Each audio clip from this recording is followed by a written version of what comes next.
Today I'm going to examine Pinterest and consider its usage for the classroom. To start, what is Pinterest?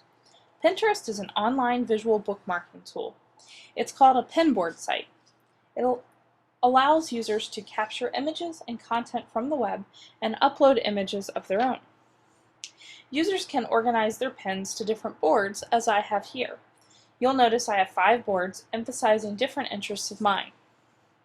As users come across pins they like on a site, they can elect to repin each piece, which means it will go to their own board, or they can like it, which will allow them to come back to it later, but it will not appear on one of their own boards.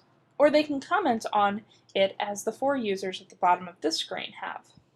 If they really like a person who has pinned an item, they can also click the red button at the top of the page and choose to follow either one of the person's boards or all of them. If you want to get started with Pinterest, it's an easy process. First, visit Pinterest.com. That's simply interest with a P in the front.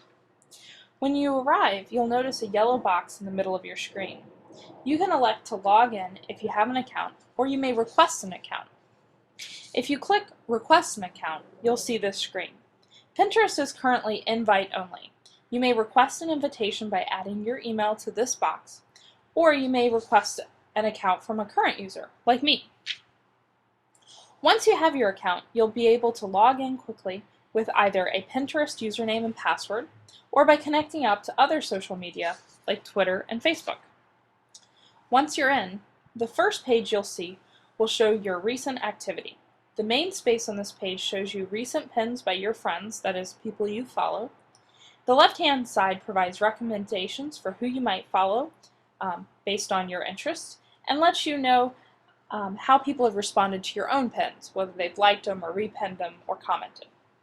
If you click on your icon and name on the top right corner of the page, it will take you to your own profile, where you can see your pin boards as well as the items that you've liked. You can also edit your profile from here.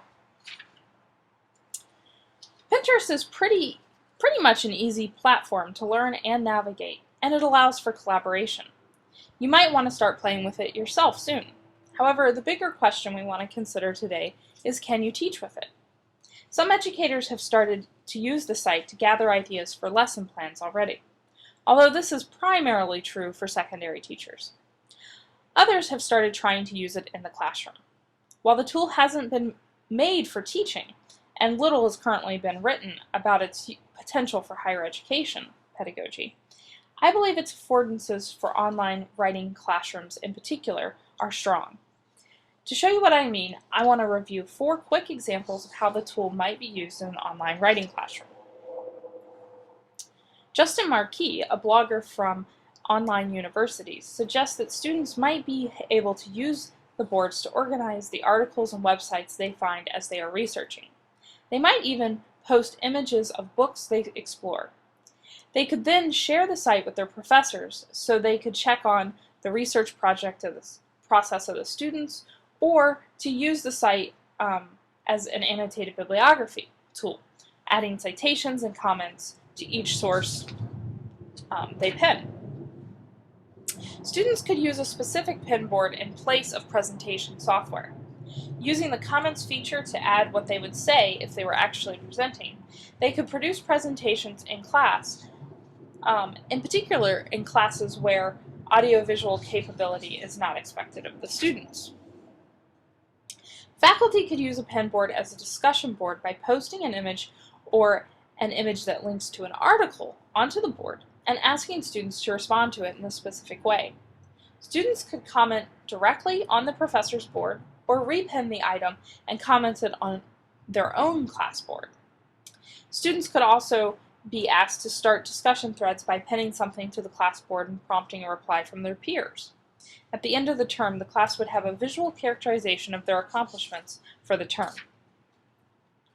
As the visual essay assignment is increasingly more popular in first-year writing classrooms, faculty could have students elect to use a pinboard as a place to present their essays. This could readily accept questions and comments from their peers and allow such essays to be more interactive with the class. They could also be easily made collaborative, as multiple students could work on the same board.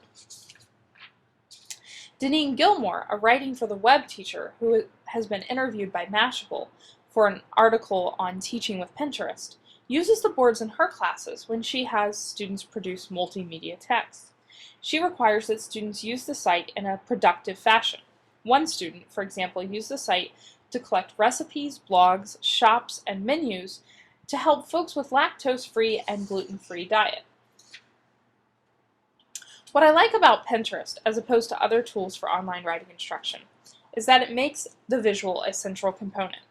While some writing teachers may agree that writing classes should emphasize only written text, I subscribe to a paradigm that Diana George described that suggests that we ought to stop treating text or the visual as an anomaly in the writing classroom. Instead, we should produce occasions for students to become producers and not just consumers of visual works.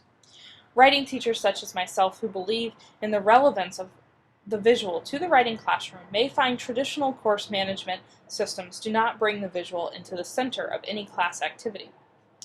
By using Pinterest for some class activities, the online writing teacher is given a platform for inviting the visual into the writing classroom.